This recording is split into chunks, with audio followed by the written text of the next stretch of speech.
Ladies and gentlemen, in just a moment you are going to hear the voice of a man who will tell you some tremendously important facts.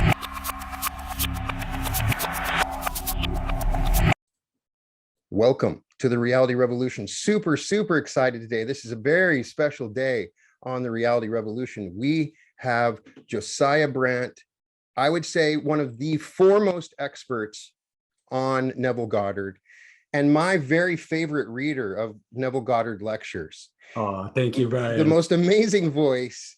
It always calms me and soothes me. And when I listen to Neville, when I hear Neville, when I read Neville, I actually hear Josiah's voice. And he's done an amazing job, covered so many lectures, and taken Neville and really modernized it in the present day. Known to many for his YouTube channel with narrations of Neville Goddard books and lectures, Josiah is a futurist, a humanist, a veteran teacher, an outspoken advocate for the exceptional potential of heart-based humans worldwide. As the founder of the internationally renowned School of Imagination, Josiah invests his time in cultivating the creative skills of his student community and empowering them to rise to the top of all industries and creative enterprises through their extraordinary ability to imagine wisely. In every thought, word, and action and deed, Josiah seeks to honor the beauty and dignity of the human spirit and inspire new horizons of human potential.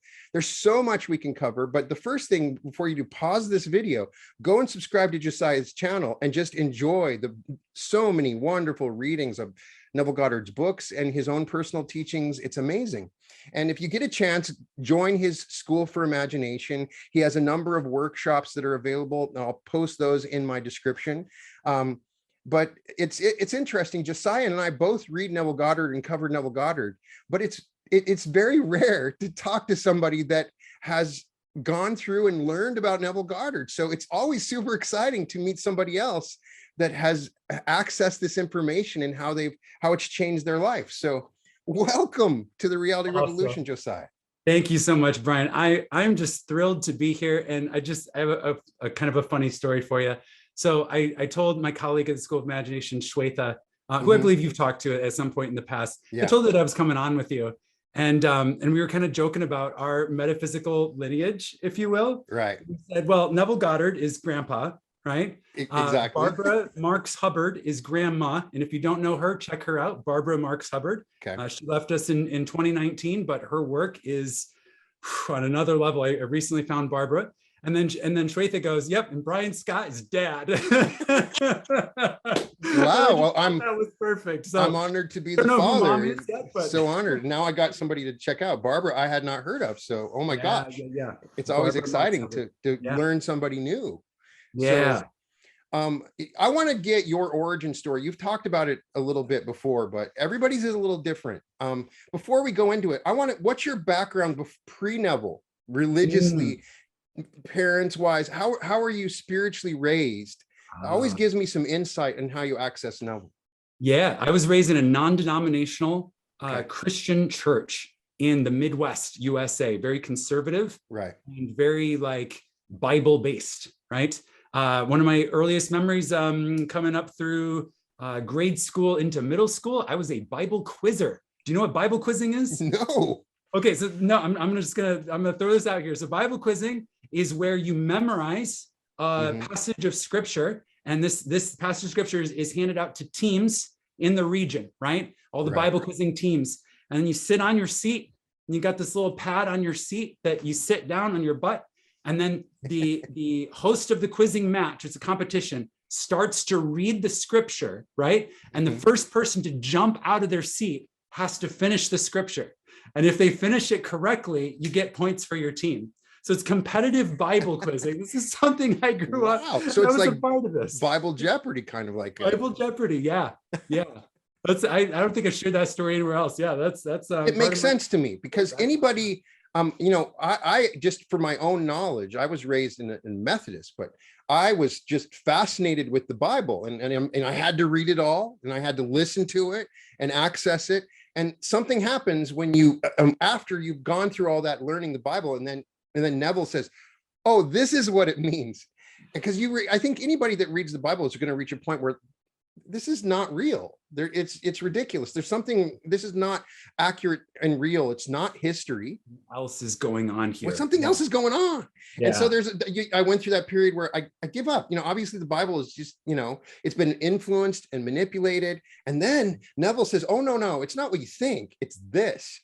Yes. And it's like, yes, precisely. Yeah. And that was very much my experience of it. I was going through a period of my life of kind of deep in some darkness in terms of not really knowing who I was or why I was. It was definitely a kind of an existential quest for meaning and purpose. And through that quest, I was kind of riffing along the lines of what Abraham Hicks was teaching. And like, that was kind of like blowing my mind. I was like, I've never heard anybody talk like this before. I've never heard any ideas like this before. And it was kind of on a rabbit trail on YouTube, autoplay playlist, right? Off of Abraham Hicks that I found Genevieve Brandt, right? Okay. Your Invisible Power. And that was like my first introduction to, I guess, what you could call kind of the early stages of New Thought. And then riffing off of Genevieve Brandt's Your Invisible Power, I discovered on the playlist, it moved over and all of a sudden I heard Neville's voice. And I never heard his, I can remember the exact moment, the first time I heard his voice. I'd never heard his voice before. And I knew when the video changed and this new voice came on, and I could tell from like the hum and kind of like the audio phenomena going on there, I could tell this is a recording from a while ago. And I was like, who is this person, that's speaking this way? And more importantly, the stuff he was saying, like you said about like, look, the Bible is not what you think it is. Like it's not supposed to be history. It's metaphysical. It's a whole nother communication from a deeper level of your being. And all of a sudden, hearing him describe this just started to unlock doors, unlock worlds really in my mind. And that's what really set me off on this. I want to know what this man knows, right? So this is late 2016 that I first discovered Neville Goddard. So started going down the rabbit hole of everything available on YouTube. And at that point, there was not a lot available on YouTube. No. And even the recordings are not very good. So much is lost in those recordings now. But back then, there was no audio, manipulation done on it. It was just the original recordings. So that's what inspired me to find the texts and begin to read them for myself and share them with other people, right? And I started to do that. And I started to realize the more I read, the more I started to grow as a person, as a being, as a manifester. The more things in my life started to change, the more, the wisdom started to change me. I started to really, start to see the fruits of these ideas and of these thoughts in my life. And, and sharing it with other people, I had to kind of step up my game over the time, get better and better in terms of how I was embodying the words and being the voice of what I found to be really the most beautiful wisdom there is.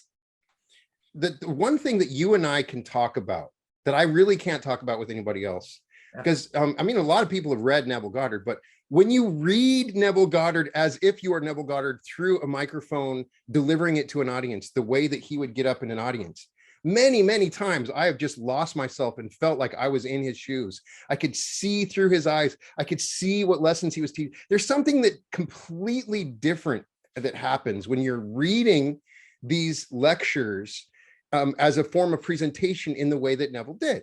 And especially over a period of time, when you read these lectures, something happens. I'm almost going into a Neville state. Yes. That's exactly. Can you talk to me about the Neville state? If I'm down and like it's been a tough week and I start reading a Neville lecture, everything changes. I'm instantly put into the Neville state, and it's a unique state. There's something about it, right? Yes. It has its quirks, Yes. Yeah. I totally identify with you on that, Brian. Yeah, absolutely. There is a Neville state. It is very unique and distinct to Neville in a way, but like also like who Neville was being or who was being Neville, right? Right. Like there's definitely that element of it. There's like the clarity element of it. But one of the things I find really interesting about this is I find I get that maybe like this much when I'm reading his books and like this much when I'm reading his lectures. And that's interesting to me because it's like there's something about the being in the moment, Mm-hmm. and it's just flowing through him. And he's just speaking as his being is inspired to speak. And it's not premeditated in the way that, we write and then we edit, right? So it has like this different energy to it, this different feel to it. And for that reason, for what it's worth, when I'm in that position, I'm like, I need to shift my state. Let's go to Neville. My immediate go-to is a Neville lecture, more so than going to a book. Not to discredit his books in any way, shape, or form. They're amazing. But in terms of like really getting in the Neville state, it's his lectures. That's like the clearest conduit to it. It is. It's like, I've had flashes where I'm not sitting here reading. I'm standing before the crowd. I'm Neville in that moment, and the words are flowing to me as if they're thoughts coming to me. I'm sharing that moment with him. It is a magical thing. Yes. I almost recommend anybody that really wants to get into Neville, just go and read it. Go and read it on your phone or do something. Go through the process of delivering the lecture. It's like there's other knowledge, other feelings, other understandings intuitively that happen when you do that, right? Yes, absolutely. And when we speak, right, it's not just our ears that hear what we're saying. Exactly. Our whole body, right, and everything around us. Our voice is literally vibrating our universe when we're speaking, right? And of course, the creative power of language. And then when you choose very consciously what you are saying and the intention behind what you are saying, and then all of this can be embodied, like you're saying, in the simple act of reading a Neville lecture out loud. Yes, that's right. It's magical. So I have this dream, and maybe it'll happen, but I can see the Neville Goddard movie being made someday, Netflix and Amazon. I Am God. The story we've now accumulated enough lectures together that you start to get his personal story, his story when he was growing up with his family, his relationship to his sister, his father, his mother, his brothers, right? Little experiences he had when he moved to New York. All these things, it's like a movie I have playing in my mind of his life. That's really powerful. Do you get that too? I do, absolutely. And honestly, I have some ideas about how to walk that idea forward, right? I do too. Yeah. Things I'm doing behind the scenes to make sure that his work is preserved and venerated for future generations, right? Because I look back, and I have a friend I recently connected with.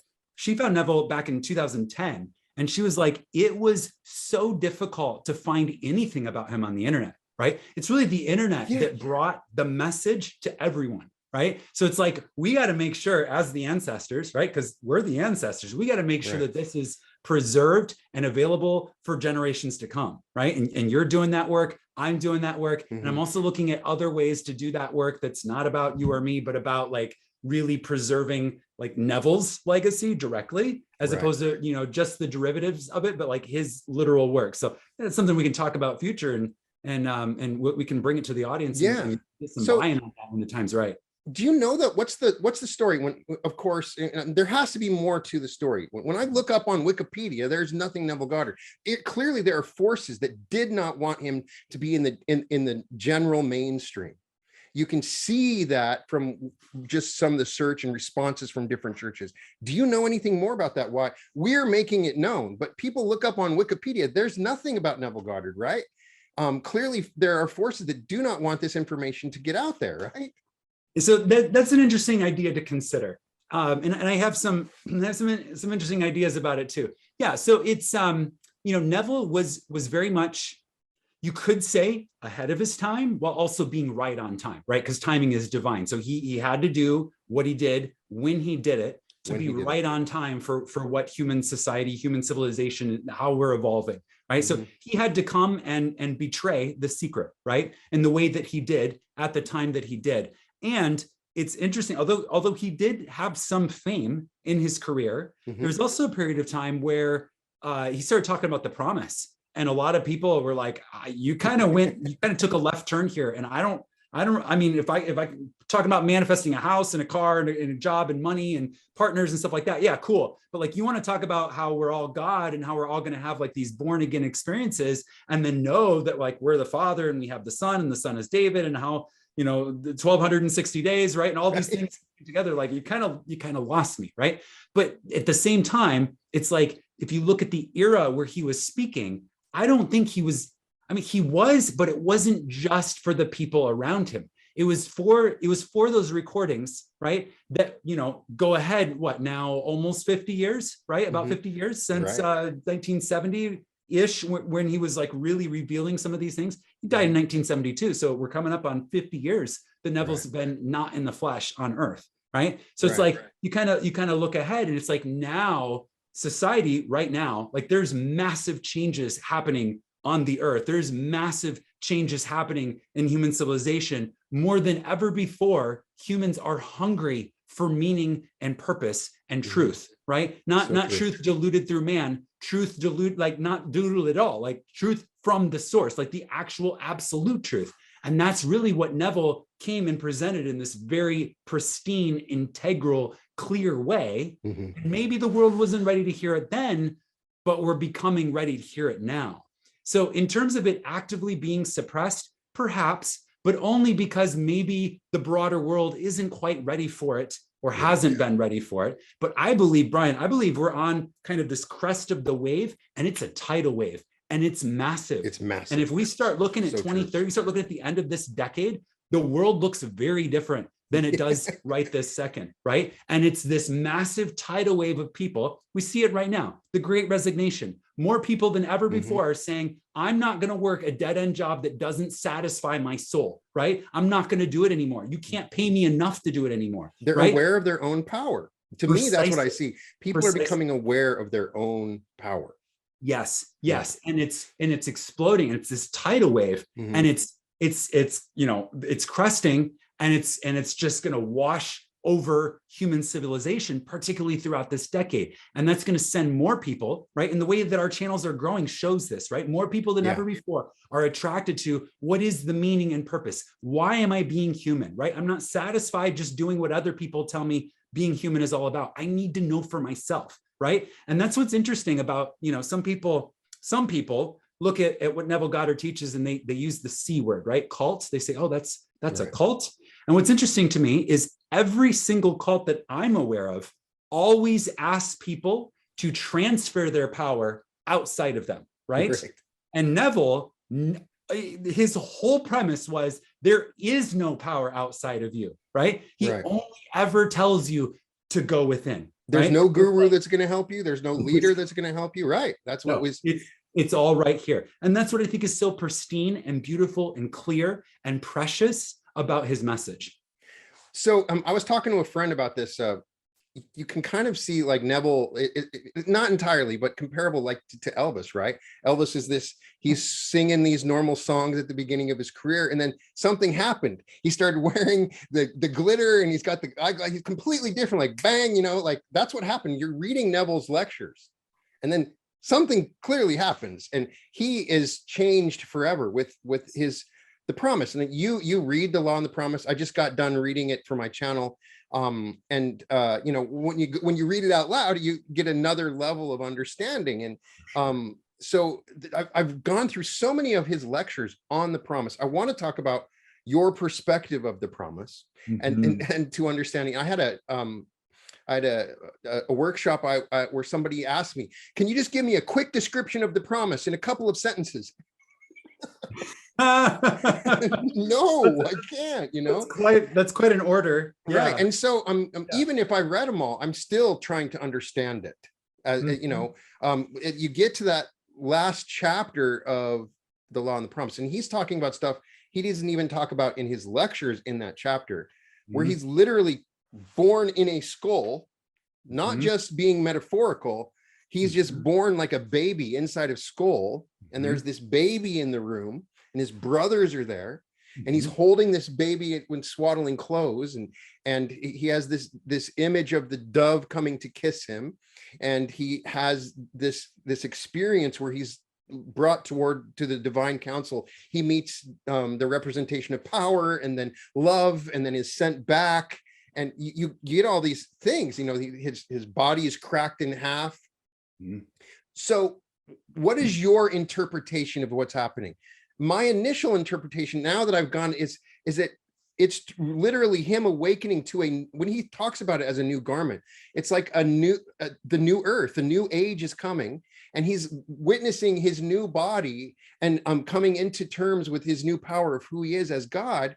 And it's sort of a vision that we're given as we come into what Neville calls the new age, as I understand it. But I would love to get your explanation, and believe me, I know it will take more than a couple sentences. Yeah. Yeah, I've come just to as best I can to kind of summarize in a couple of sentences. I'm going to try my best here. I've come to understand that basically it's a play, right? Like a drama, right. And there's a playwright and there's a script, and these are specific scenes in the play that were set from the beginning. That each person who reaches the end of the journey to kind of graduate from the journey of the human experience, which is very much learning the responsible use of our creative power. That's my shortest definition of what human experience is all about, right? We kind of come to the point where we've learned we become responsible creators, and we're ready to graduate from the human experience and move on to something further. And then these are scenes in the play that are basically the playing out in a drama, the graduation from the human experience. And they're written from the beginning in a way where they can be passed down as kind of beacons of hope, right? It's like this and that, look at Christmas, right? That's exactly what Christmas celebrates. Look at Easter. That's what Easter celebrates, right? So it's like they can literally be kind of woven into the mythology of a civilization, right? So that when individuals begin to have these, deeply esoteric, sacred experiences, they're able to look out and be like, oh, I actually understand what's happening to me. I'm actually graduating now from, I've learned what I need to learn. I became a responsible creator. I learned how to use my creative power wisely. I learned how to imagine wisely, as I love to say, right? And then it's like, these are the scenes that take place that are kind of the final, the grand finale of the drama that is your human life in the old sense, right? To give birth to your human life in the new sense, or beyond human life, right? Graduating out of human life and becoming something further. I just adore that. That is the best explanation of the promise I've ever heard. Thank you. That helps me to understand it. It really does. Which leads me to the question of Neville's concept of the afterlife, because it's ingrained in the promise. There are lectures where he badmouths reincarnation, makes fun of people that say, they reincarnate. But it seems like he's sometimes referring to some sort of reincarnation occurring. The cycle of recurrence, he refers to it. So I get the impression that almost like he's saying we go through a sort of time loop. We end up 20 years old again, maybe in the same age, maybe another age, but it's not linear. And we're continually experiencing everything until we learn how to imagine with love. Like you said, we've learned how to use our imaginative power with love, because without love, we would destroy the universe, right? So we're going through this school, and he mentions 6,000 years often, but then implies that it could be a little different for everyone, and that these visions that we have are unique to everyone. But he talks about stories of meeting people that have died in his dreams, I guess. And so I want to get your impression of Neville's interpretation of the afterlife. I die right now. What happens? I haven't had the promise yet. Tell me more of what your before I talk about that, you're actually the perfect person for me to kind of ask you this. Yeah. In your opinion, is Neville's perspective of this time loop of kind of being, kind of instantly being 20 years old again, is that unique among everything that you've read? Because your breadth is like this. Right. And I have never heard it referred in any other text, but intuitively it makes sense to me. Yes. Because the lessons we go through from 0 to 20 are pretty much repetitive. I mean, we learn how to eat and go to the bathroom and go to school, and it's kind of like, why would we want to redo that again? We're going to start at 20, right when all that stuff's done, and start again. That's where the lessons are learned. It makes sense to me. Yes. But it also gives you this idea that, as having a near-death experience, how do you know that yesterday really happened? Okay, so that's the perfect segue. Yeah, so that's where I'm at with it. It's when I hear other people talk, other spiritual teachers or other people in the space speak of reincarnation, right? And then I hear what Neville says about kind of not reincarnation, but he talks about like something that's similar. It's kind of this time loop. That's the place that I go to. It's like, how do I really know that yesterday is anything other than just something literally I imagined? Exactly. Right? And that's the whole thing, is that's what we're taught. It's literally only something that we imagined.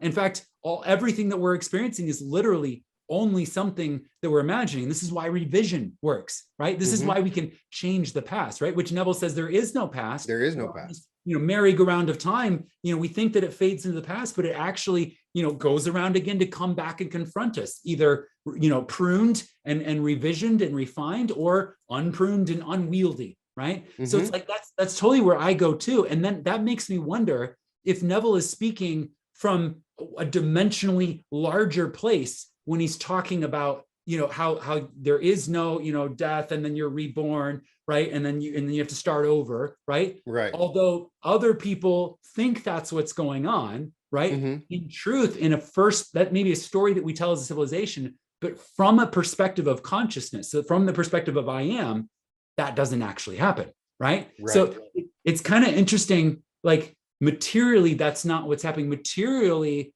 it's like, he talks about, dying being as walking from one room into another. And most people don't even realize that anything's changed.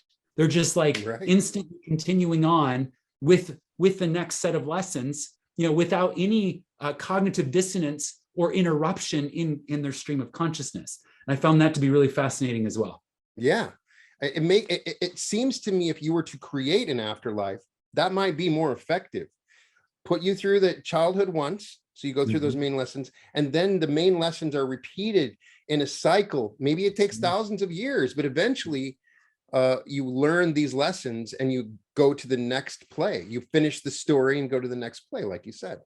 Right? It's been something that I've really been looking at, because like you said, you're like, I haven't seen this anywhere else. I also haven't seen it anywhere else. And my breadth is not as wide as what you've covered in your material. So that's why I was so excited to ask you. So it really is something that I've been kind of sitting with and comparing and kind of asking the question of like, what is the teaching here? And perhaps most importantly, what is the application? Like, what do I, as an individualized point of consciousness, need to know about how this works? Right. And so what's interesting is recently I've been exposed to some people who have done research on the idea of life between lives. Are you familiar with this idea? Absolutely. And Frederick Dodson has a very fascinating book about that. Dolores Cannon as well. Yeah. Yeah, absolutely. So it's like, where does that fit in? Right. To this, it's like, if you subscribe to the idea of life between lives, depending on who you talk to, they say there's, a council, and you literally come before the council and you present a plan of what you're going to accomplish in your next life. And you say, I'm choosing these parents for this reason. And these are, kind of the primary bookmarks of what I'm going to go through. And ultimately, this is the aspect of my soul that I'm evolving forward by learning to create, wisely and lovingly in these areas. Exactly. That's how I've understood. There's you give yourself these catalysts on purpose. And it's even discussed in the Law of One, and we can all understand it and perceive it, because I think that when that's happening between lives, it's in time space, meaning that time is not flowing normally. Time is frozen. So we could experience the time between lives over 1 million years. It would be a second here, right? It's this other place where time is different. And so it makes sense to me. There are other places that talk about the time between lives, as that's what happens. We make a plan, we go back and choose a life, and hey, I'm going to have this girlfriend, I'm going to have these kind of parents, all for a reason, to bring something out of us. Like we plant a seed, we're trying to blossom that seed that's within us. Right? So in my spiritual practice, in my meditations, I've connected to those spaces. Right. So it's like, to me, that feels authentically true, because I've had memories, I've had experiences where I feel like I've been, even in this context, in this form, being who I am right now, I've tapped into some of the conversations that happened there. Right. So then it's like, when I compare that against what Neville was saying, it's still a little bit of a question mark for me. But what's interesting is I feel like when we talk about these topics, at no point does it ever have to be either or. Right. No. There is no like mutually exclusive ideas, really, if you think about it. So that makes me think, like, what is the perspective? that he's speaking from when he's speaking this way, and something to sit with. Yeah. But so we need to integrate this concept that he's teaching, and it is common in other teachings, but it is so radical and different. The idea that you are me and I am you, and that everybody you meet is you, and that a single being can be comprised of multiple beings. It's sort of, and he tries to explain it. People still don't understand it. It goes well beyond, but it is such a powerful idea. Once you really accept it, and when he says everybody is you pushed out, that's really what he's saying, is that we're one being, right? Mm-hmm. So once you have really brought this into your life, did it not completely change your life? When I see somebody on the street struggling, that's me. Mm-hmm. But I also can help that person out with not just my money, but my imagination. And suddenly I become this fountain where I can help myself everywhere I see myself, right? Yes. Yeah. So radical empathy, radical, right? Yes. It creates a radical empathy. How can you avoid it? If you're struggling, you would help yourself, right? Right.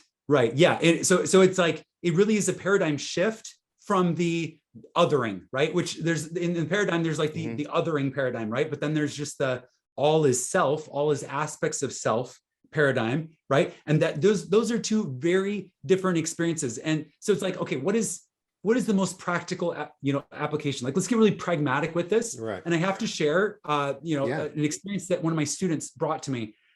We were planning to go to Barbados. We had a School of Imagination retreat in Barbados in 2019. Mm-hmm. And one of my students, a stellar student who's also a teacher herself, she had a little bit of a hang up with getting her passport approved in time, to the point where she was a little bit concerned. Am I going to be able to make it to Barbados on time? So what she did is she went into meditation, and she found the part of herself who was the passport control person in the country that she's originally from. She found that person and she connected to them in her imagination, and she went in their body and she sorted through the stack of passport applications, and she found her own passport application, and she stamped it and put it back in the letter and sent it back off. Wow. And it came 3 days later, so that she had it in time to go and do it. Now, people might say that's crazy. It's only crazy if you don't understand what you're actually doing, and that it's actually entirely available to you. When you begin to think this way, you can begin to use this type of thing in your everyday experience.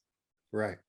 Now, with your School of Imagination, one of the things that Neville deals with when he starts getting stories from people is the effects of what you imagine can have side effects that you might not be aware of.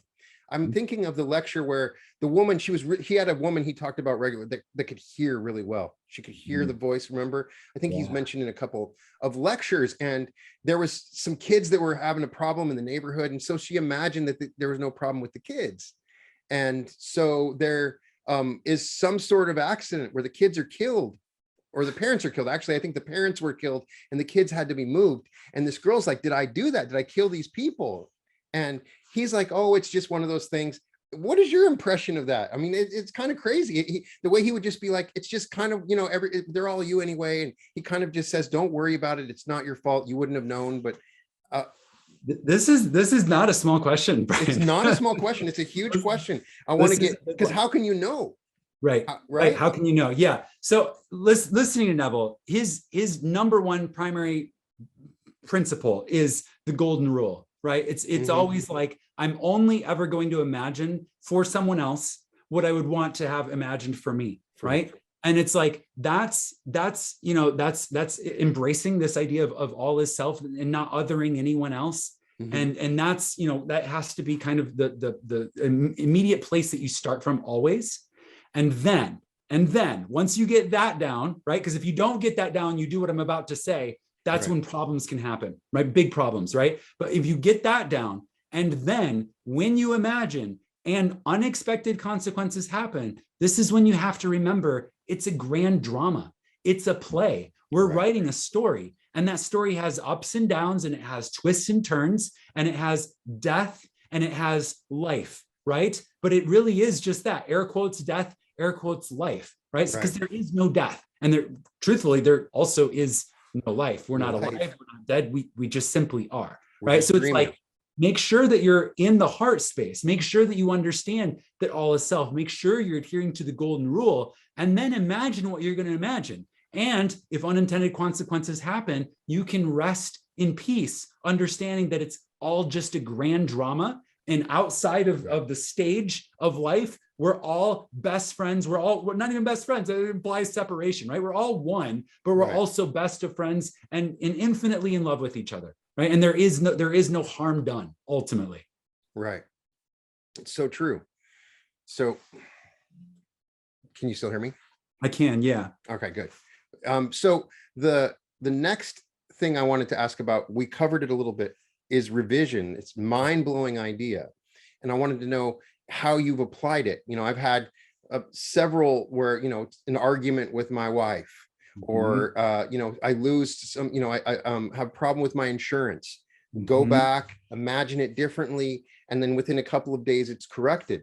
I've heard so many stories about revision. It is unbelievable. And so I want to, you know, some people say, are you traveling through time? And I don't think you're doing that. You're moving to in my view, it feels like I'm moving to a different timeline where that thing happened, but I remember the other, and things are playing out as if they didn't happen. And if it doesn't, it seems like I jump back on it feels like a timeline, but what are your impressions and experiences with revision? Yeah, or like a parallel reality split, where it's like the story changes a little bit. Yeah. So revision, you know, Neville's so clear on this. He says, you know, this is literally his most important teaching. And if there's only one thing that he would ever be able to say and give to the world as a key truth to live by, it's the idea of revision. So, you know, you're a Neville student and you love what he's saying, he speaks to your soul, and you hear him say something like that. You got to take revision seriously, right? So yeah, absolutely. I do practice revision on the regular. Just in terms of, you know, doing exactly what he says, which is, you know, at the end of the day, review the day. What could have gone better? What would you prefer? Right. And in terms of, like, you know, very, very practical examples, very similar. Yes. Situations with my partner, or, you know, situations with the house, or, you know, something. I even used it once, you know, with a car, a situation with a broken down car. And I was like, you know, that's not ideal. I'm going to revise that it's not that $4,500 part, and it's actually, you know, an $80 part. Right. And they figure it out tomorrow that it doesn't need a new you know, that type of thing. So yeah, there's definitely a lot of practical applications to this. But what I found to be you know, kind of important in all of this, and this might sound, you know, some kind of way, but it's like, what I found to be important about it is this lack of attachment to it, right? It's like, I'm going within and I'm choosing my consciousness to see it a different way, right? And if I wake up the next day and more evidence shows up that tries to reconfirm the old story, I'm not going to let that get me twisted, right? I'm not going to let that bump me out of my power of knowing who I am, right? And I'm going to continue to be, you know, kind of you know, stoic in a manner of speaking, not really reacting, even if the old story, you know, seems like it's still prevalent or still stuck in some way. It's it requires this patience almost, right? It's like, you know, I can do this, and if it doesn't change tomorrow, I just have to continue to wait and to be patient and to hold the image of what I desire. And sometimes, you know, patience is really the key element that is required. So I have to ask, if you got a chance to read or listen to the Frank Carter lectures, and what your impressions are of the Frank Carter lectures. When I started reading Neville, and I think I read or talked about the Frank Carter lectures, I got a lot of people that kind of left. They're like, I can't believe, and then that's true. And so if for people that don't know, there's this guy who was the driver of Neville Goddard that wrote several lectures talking about Neville Goddard having dreams of him, implying that he might have killed himself, that's what Judas did. And then there's, what is your impression of the Frank Carter lectures? So I am familiar with okay, so you know what I'm talking about. Yeah. Yep, I do. Yeah. And I found them, I think it was about 2 years ago, and read them. And it really did shift my perspective on Neville, but not in a diminishing way. Really, if anything, it put just taking Frank at his word, right? Which, Right. but like just taking him at his word, it really kind of framed Neville in like this kind of existential role that was even more monumental than even Neville really directly claimed of himself. He was referred to, what Frank's saying is that Neville is referred to in the Bible, that Neville is a character in the Bible, right? Yes. And that's what I mean. Neville didn't directly claim that. Never did, right? But Frank comes out and says, not only is this the case, but also if you break down the etymology of his name and like some of the details about where he was born and some of the details about the story of his life, he literally is a character in the prophecy, right? And he just was born to come and fulfill his role as part of like the prophecy that we could talk about as being kind of the scriptures of all traditions that have been passed down over. And for his final supper, he had a martini. He broke bread and had a martini. Yes. Another fascinating episode, an article that you read, I wanted to just talk about a little bit, was Israel Regardie, an early friend of Neville Goddard, who taught, magic and stuff, wrote this article about Neville Goddard and kind of described him from an outsider perspective as this amazing actor. One thing people don't get when they start trying to apply the principles of Neville is that he was this dancer and actor that was really good at acting. When he talks about it, it seems so natural, right? Oh, just imagine this. So Neville is on another level with his ability to act and imagine from that article. I wanted to get your impressions if you remember that one. Absolutely. Yeah. And that also was coming into that really did frame Neville in a different context for me as well. Yeah. Because he was, interestingly enough, not professionally trained, but demonstrated this kind of natural aptitude for both dancing and acting, and to much acclaim. And anybody who's been in the Reddit groups has probably seen some of the research people have done to pull up old newspaper articles about him and his partner, and they're the sensation, and they're on tour around the world, and people are coming out to see them. And so it's telling and revealing to consider that in order to be an exceptional dancer, in order to really embody the spirit or the feeling of a scene, or the spirit or the feeling of something that is being communicated to an audience, right? And of course, this isn't cinematography, right? He's on stage, which means he has to be even more, demonstrative for an audience that is, out there, right, at a distance, right? So he has to be even more in it and kind of emulating the character even louder, kind of, it'd be overacting if it was cinema, right? But on stage, it's another thing. So he really had to lose himself in the characters that he was playing. So naturally, he's built the neural pathways. And that's really what this comes down to, right? He's built the neural pathways to not only think from, but to also move the body as, right? And when you begin to understand this, right, it can take, all aspiring creators who are learning how to, create, imagine wisely and use these techniques. It can take this to another level if you understand that it's not just think from, it's also move as, right? And that, that can be adopted in a number of ways. But when you start to understand, it's like, oh, it's not just how I think, it's also how I hold my body and how I walk. And like the place, you and I being narrators, we understand like, where are we speaking from in our body, right? And where would the man or woman or human that we desire to be speak through, from in our body, right? So it's like, it adds this other dimensions of character really for us to embody. And the more dimensions we're embodying, the more we're bringing that character to life, the more that, we're really giving birth to whatever the state is, right? And that's what this all comes down to, is what is the state? Right. It almost tells me that one of the best ways I can learn Neville's techniques is to take an acting class, take a dancing class, get in touch with my own physicality and the way I'm thinking and expressing from a place. Both of those things, people say, oh, they'll listen to a lecture and they'll sit down for 5 minutes. I think there's more to it. It's rich with all these little subtle details. There's a lot more to it. That's what that article told me. Yes, absolutely. Yeah. So this is a tough question. I don't think I can answer it myself, but I'll ask. Yeah. Do you have a favorite lecture? That's a fantastic question. Okay.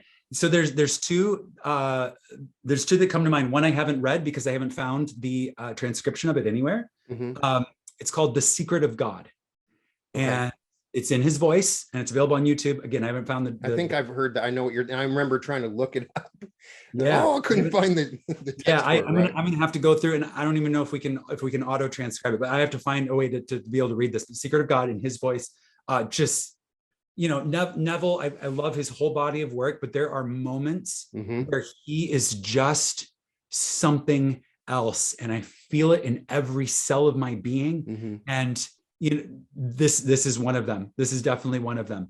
And then the other one, which I have read, which is transcribed and available, is The Pearl of Great Price. Because in my opinion, it's it's so emphatically clear in that one what he is really demanding of all of us, in terms of, if we're really going to take this seriously, if we're really going to become the man, the woman, the human that we desire to be, we have to buy the pearl of great price and let everything else go. Let everything else go. Die to everything else. Yeah. When I heard The Pearl of Great Price, it was a ways in to my Neville career, so to speak. It was like probably almost 2 years in when I first heard it, and it quieted me. I had to I listened to it on a drive into work, because I was working at that point, and for someone else, scoping gear.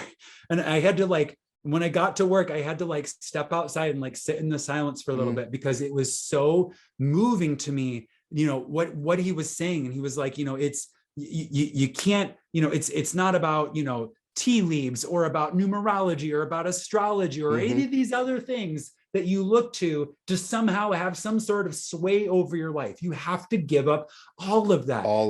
Not that it can't, you know, but it's like you have to be the power first. And then, you know, if you're into astrology, okay, but be the power first, buy the power first, and understand that this is what gives the astrology its power. It's not the astrology creating you, it's you as the I am that we all are, creating the astrology. And that was so just it was a paradigm shift for me. It was fundamental, monumental, and definitely a day in the life of Josiah's Neville career, where I became a different man from having really sat with those words. There really is no, when I read that lecture, it felt like I was reading Shakespeare. It felt like, I know, you know what I'm saying. I know you, as somebody that records these lectures, you might mess up a word, you go back and you listen to him give these lectures. He's not making any mistakes. I mean, it's natural for us to flub a word, mess up something. It's flowing from him in just such perfect harmony that you can listen to the whole lecture. He doesn't mess up. I mean, he's on a level just as a speaker, as two people are speaking. That's one thing you got to respect about Neville, is that he was tapped in when he would deliver these lectures. Yes. Yeah, really. I wouldn't use the channeled word, because it's more than that. No, right? It's more than that. It's not a channel, right? Yes.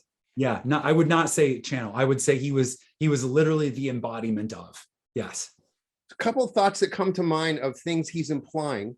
Maybe, but just to get your feeling on, he's implying that Paul is the first, that Paul goes back and writes the Jesus story after he's had the visions of the promise. And he creates that story as sort of a symbolic story for us to understand with levels of meaning. Implied, right? That he's saying that it's implied that the Christ story is, so you get a feeling that perhaps Paul had written some of those other, you know, New Testament. You get that? Did you get that impression?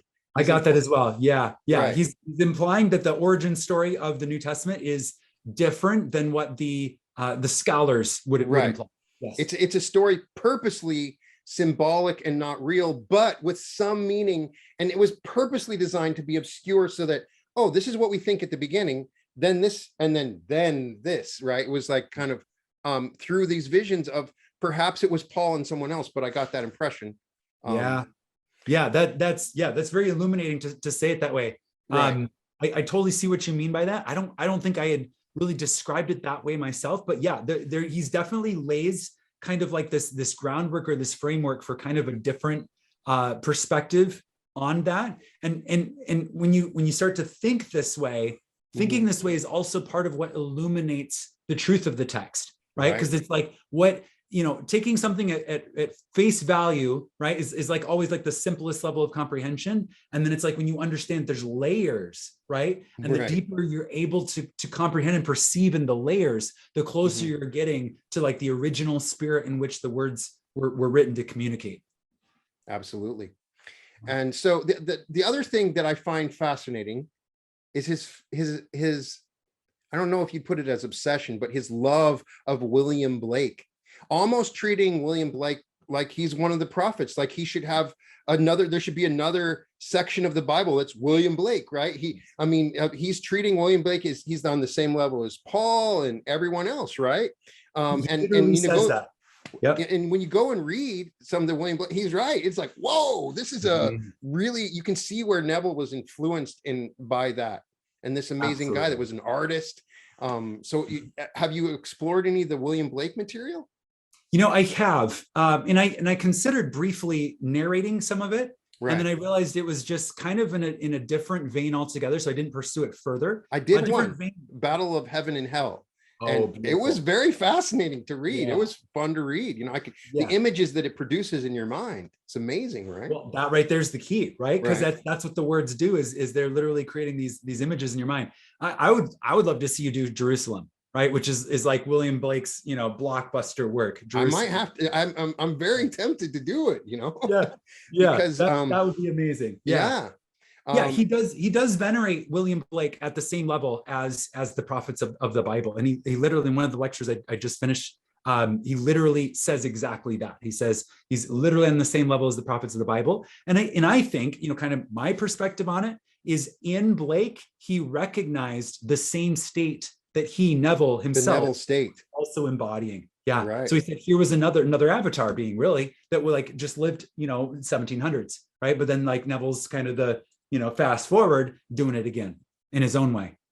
And in related to the Blake, he has that discussion. I can't remember the word for it. It's what they call the earth. It's the furnaces? Was that what they referred to? The furnace. Yeah, it was like he met somebody at a party and they were like, "Are you really?" And is it something Woods? Maybe, I don't know. He's they're implying that everybody kind of looks at the earth as this terrible place that it's really tough. But if I remember, I'll email it. Gotcha. Yeah. It's he's like he has a different language or like a different vernacular or diction that's like almost speaking in code for the human experience. It's very true. Forest of Albion or something like that. Yeah. It's not coming to me, but it'll come to me probably as soon as we're over. But I'm going to be fascinated to see how Neville evolved, the way that people integrate and perceive Neville and how it evolves, because it does feel like it's causing a sort of revolution in consciousness and thought, and we're cresting the wave, very much like you say. And it's very, very exciting to see somebody bring this message with all of its complexity, but actually it's true simplicity. So one of the things in the Neville community, I'll ask anybody that reads Neville, that I find fascinating, because it's not really something Neville talked about that much. You go into the Neville boards on Facebook and you get people obsessed with finding their specific person. It's saying, oh, Neville taught how to find a specific person, and getting implications from certain speeches. And I know that as a coach, you've had people, can you help me find this one specific person? And I know that Neville said, these people came to me and I went to their weddings and they were with someone else and I smiled at them. But I wanted to get your impression of that. And all things are possible. And anything you imagine can be possible. What is your impressions of using the Neville techniques to find a specific person? I appreciate the question. Yeah, so it's interesting. So yes, there is that example of Neville saying, I go to these people's weddings and they originally said, oh, it's this man or no man at all, and then they're getting married and it's not that man. Right. And he does say that. But yet he also says that the first time he met his who would become his wife, he knew that she was going to be his wife, right? And that became his specific person, right? So there's kind of a couple different ways to look at this. I do agree that it is kind of this kind of a loud or forthcoming aspect of the Neville communities, and I do find that interesting. But I think that honestly, the takeaway here is whatever your laser focus is, right? So it's like Neville is giving you a tool set, and whatever your laser focus is, as long as you're engaging into it from a place of the golden rule, right? And in a place of love, in a place of, I'm focused on this external manifestation, but I also understand that like the whole reason I'm here is to learn to create responsibly. So let me learn to create responsibly through this laser focus on a particular manifestation. As long as that's kind of the place that we're embodying as we're going on these adventures in manifestation, I'm all for it. I think that it can be a valuable thing to experience. And I think there's a lot of lessons to be learned along the way. The one thing I would say is just make sure that first things are first, right? Make sure we understand first and foremost that this game is all about learning how to master our creative power. And then, go get your specific person. And then go get your, fill in the blank, whatever your heart's desire is. Right. I mean, for many, it's their inroads to Neville. They have this deep desire, and there is no bad desire. All desires are good. That means if you have that desire, I can't question you on it. You know what I mean? You get people to say, oh, you can never get your specific person. Absolutely disagree. I just find that in the Neville community, super fascinating. But love is one of the greatest desires. So obviously it should be, right? For sure. Yeah.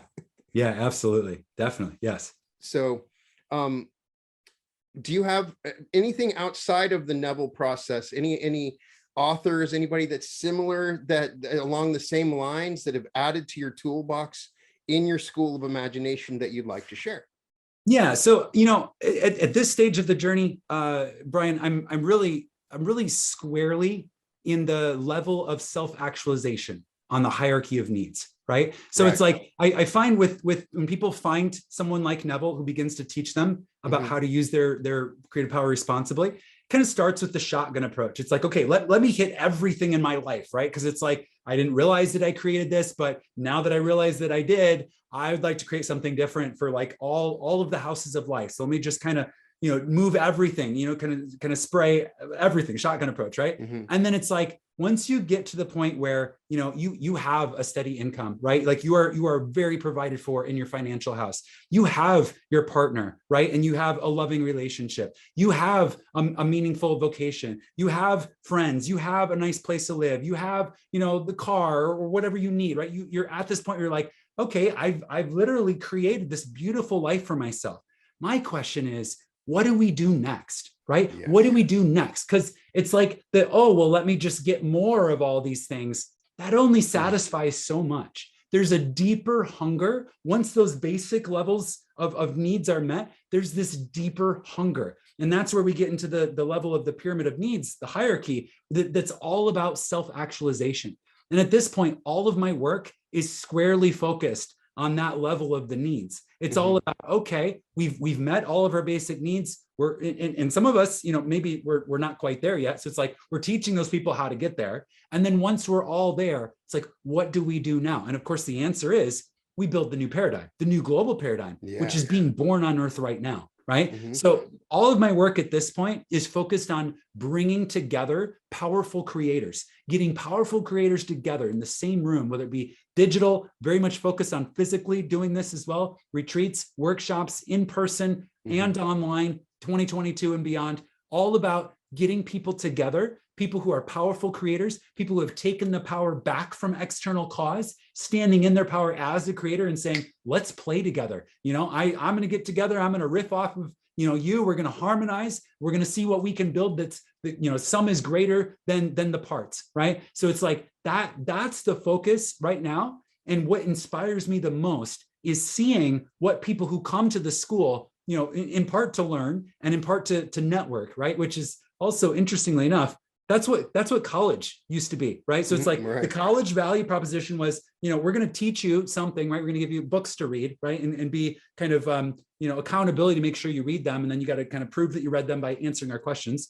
And then we're going to give you access to networking, right? You're going to meet other college students, you're going to meet professors, you're going to meet business leaders, right? And it's like, we can replicate that same type of experience but not on a college campus. We can do so in our own halls of power, which are our own schools of imagination, our own schools of leadership, our own schools of conscious power and conscious creation, right? So that's where we're at this point. It's all about bringing together people, bringing together the collaboration, and then seeing what we can build. There's a paradigm that's on fire right now, and it's collapsing right now. And it's like you can either stare in horror at what was, or you can be over here at your architect's table drafting out the blueprints of what will become, right? And so all of the work at this point is at the architect's table, right? In imagination, drafting what can become and connecting with powerful creators who come together to actively build it. Is there more power? And I think Neville might have addressed this on his own, but I wanted to get your impression. Mutual imagination, to me personally, has greater power.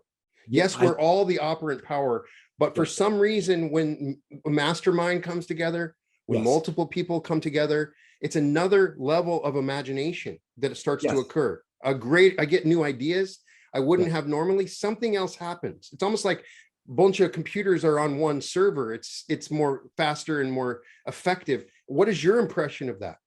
Hands down, absolutely. It's consciousness literally being the mirror for consciousness in a very direct way, right? And it's like that's happening all the time anyways, but you get two people who are very awake, very aware, very conscious, very much in their power, doing that intentionally together. That is another level. That's another level. It really is.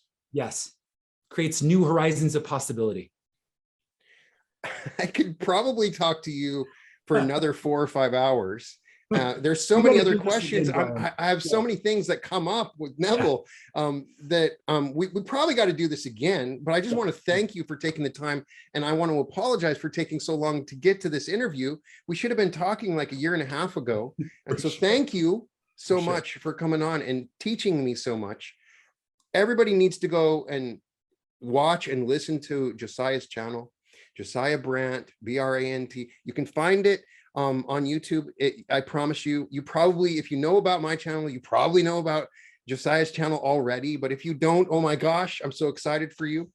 And another small question that comes, the books that Neville wrote are on another level. Like you said, you really enjoy his lectures, but Neville was a great writer. And in a lot of his books, really take all of his stuff from his lectures to another level. Is that your impression?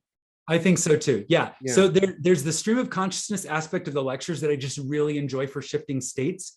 And then the books have layers. And I find I'll read a sentence and I just have to sit with it for like 5 minutes because there's so much meaning. It's like this very well-crafted multidimensional tool in the form of a couple of words, put together in a sentence. There's a power and an impact to it. Tell me you've had this happen. You're reading and it's so powerful. You just have to pause. It's like, right? You just like, I've had this happen where it's taken me forever to read it. Yeah, definitely. Well, thank you so much. And also everybody should join your Facebook group. I'll make sure to put that in the description.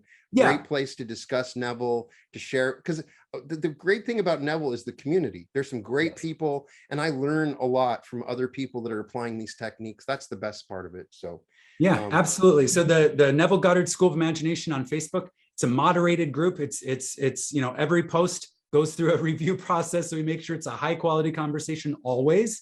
And I have a lot of content in the guide section of my Facebook group that I haven't posted on YouTube. So there's kind of another level, a lot of commentary, a lot of deep dives, and then a lot of very valuable information and perspectives from our contributors as well. So that's the Neville Goddard School of Imagination on Facebook. And then my website is schoolofi.org. That's my School of Imagination website. There I've got classes, courses, got a 99-day next level Neville course, which is all about understanding, comprehending, and applying on a daily basis the wisdom taught by Neville Goddard. I've got the Neville Goddard Masterclass, which is my reteaching, updating for modern era of Neville's original masterclass called the 1948 Lessons. And then we've also got the summer series, which was all about the science behind Neville. There's actually like all of these recent scientific discoveries written in these journals that are actually very much lining up very neatly with what Neville taught. And that's actually really fascinating. Wow. And I partnered with one of my colleagues at the School of Imagination, Shweta Hariharan, to do a lecture series on the science in particular. That's also available on the website. If you're curious about check that out. how to Sounds speak intelligently awesome. about these things, that's a go-to for it. Perfect. Yeah. Well, thank you so much. And we will talk again very soon. Thank you. Looking forward to it. Thank you, Brian. Welcome to the Reality Revolution.